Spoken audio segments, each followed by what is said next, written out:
In fact, most pharmaceuticals do not address the underlying cause of a medical problem, but rather the symptomatology. There's a few exceptions to that, like antibiotics, but for the most part, we're treating symptoms and we're getting more or less of a reaction, a response, depending on how efficacious the medication is and how severe the underlying condition is. So seldom does a condition become worse only because we have deprescribed a medication. So what is a person to do to manage this potential problem? One thing is to know what you are on and actually probably for many of us carry around a list of what we are on in case of an unexpected need for a medical intervention.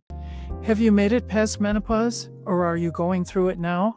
I'm Dr. Pat McShane, and on the Women's Health Span Voices podcast, I'll guide you through the health challenges of the menopausal years and beyond, guiding the way to thriving in this powerful era of your womanhood. Hello and welcome. Today I thought we would talk about a couple of concepts that may be a little bit foreign to most of you, and the two that I'm going to define are polypharmacy and deprescribing. Deprescribing is sort of obvious, which is taking people's prescriptions and narrowing them down or discontinuing certain ones. And polypharmacy is the idea that many Americans and people in other developed countries as well are on multiple medications. More than 5 is the official definition of polypharmacy. And there are groups of scientists and clinicians who are actually focused on trying to reduce polypharmacy, and which involves deprescribing, because there are around 750 hospital admissions per day in the U.S., according to the Lown Institute, due to people being on multiple medications or medication side effects. The chance of medication side effects goes way up once you hit around 5 medicines, and some people are on way more than that, as you may know. The data support that around a third of Americans have used 5 or more medicines in the last 30 days. The fact that so many U.S. adults use so many medications shouldn't come as a complete surprise to us when we are aware of the recent CDC data from the NHANES study, National Health and Nutrition Examination Survey data, showing that only around 10% of American adults are totally metabolically healthy when taking into account things like cholesterol, blood pressure, other kinds of blood tests and physical exam, ruling out obesity and so on. So the medications that most of us are on are for basically chronic conditions. The kinds of medication side effects which may land somebody in the hospital involve things such as loss of balance and loss of full cognition or awareness. And this may in turn lead to falls and fractures and even hospitalizations and death. We are often receiving various medications from a number of different specialists who may not be in the same healthcare system, and the data of what medications were actually being prescribed may not be very clear to anyone, including ourselves or our primary care physicians. This may lead to interactions between various medications. Another feature is that as we age, our metabolism of medications may change, our absorption of medications may change. And so something that may have been working fine for many years, let's say a high blood pressure medication, may now have side effects when we are 70-something years old that were not present when we were 50 or 60 when they were originally prescribed. Something that I wasn't aware of when I began doing research for this segment is that most of the medications that older folks take have never been proven to be efficacious in older individuals. Most scientific studies have an older age limit on the initial study subjects, and this may be 60 or 65. And therefore, when we're in our 70s and 80s, we're basically taking something that has never been shown to be efficacious. And certainly, medications make it onto the market without any proof of long-term efficacy. One example would be multiple sclerosis medications. These are tested for some number of years at the outset, but if we've been on them for 10, 15, 20 years, there's no data that they are actually working well for us at that stage. Another reason to consider deprescribing, which would be talking to our physicians about this, is the cost of the medication, both to ourselves out of pocket and to the healthcare system in general.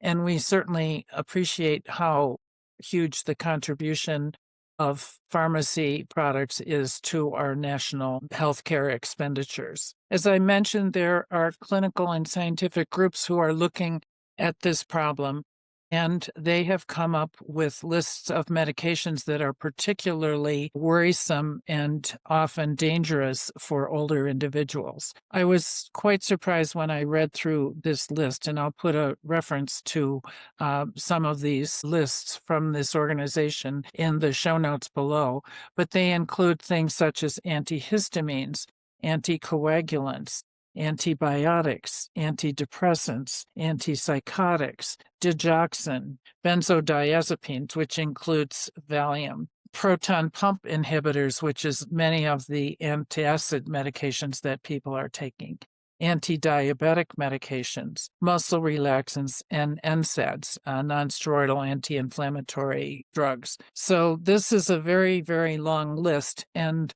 how the medications got on this list is these are the medications that tend to have the most side effects and complications in older individuals. In some cases, it's understood that the mechanism is changes in absorption or metabolism as we get older.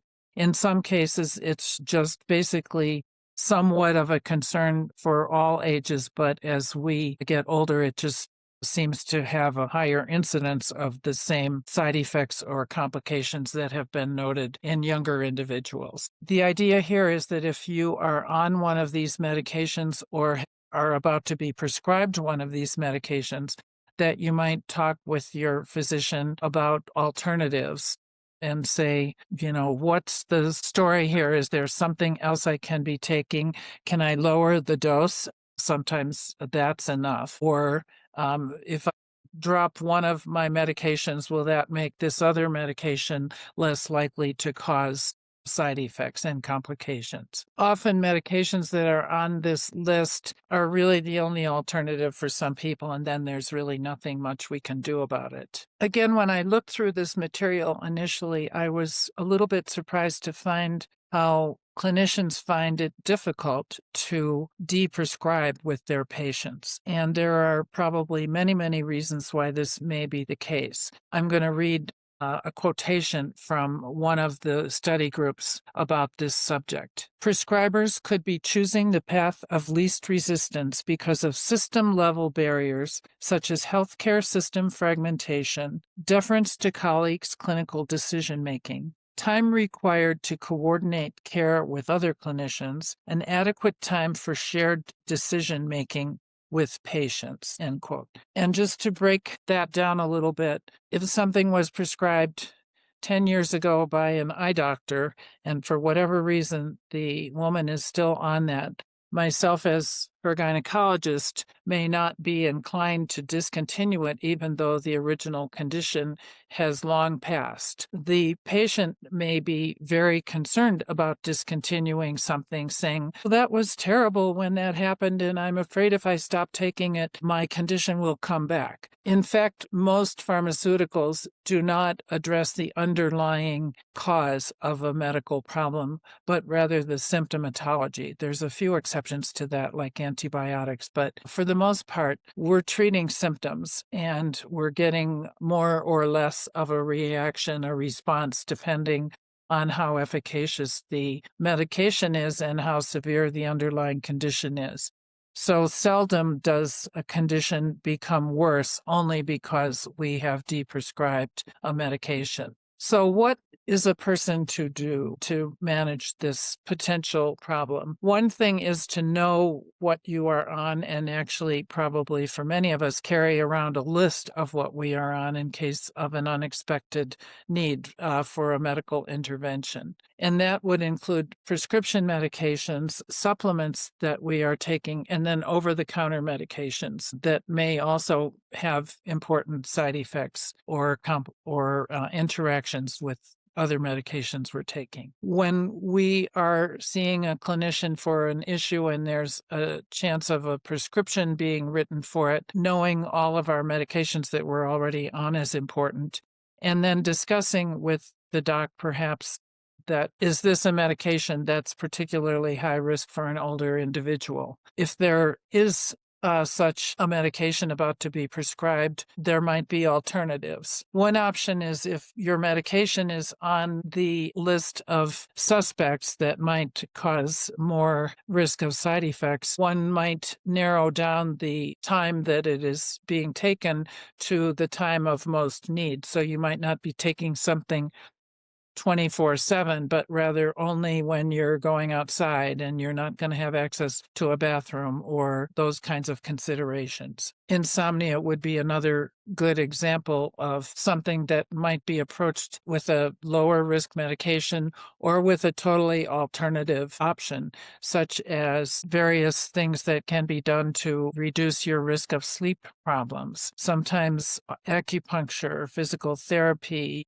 yoga, meditation, all of these are options that might be useful for certain conditions. If you do experience a side effect of a medication, make sure to report it to your primary care physician and your prescribing person, which may be not the same individual. You may not have an option to not take that medication, but at least you're aware of the situation and the potential risk. Making oneself aware through search engines of what potential medication side effects may be can be a useful strategy as well. Often a side effect may occur for a length of time, a few hours, days, etc., and then go away. So I wouldn't advocate stopping medications at the first sign that you have any side effects from it. If you do experience a side effect of a medication, certainly notify your clinicians, but don't automatically stop the medication, because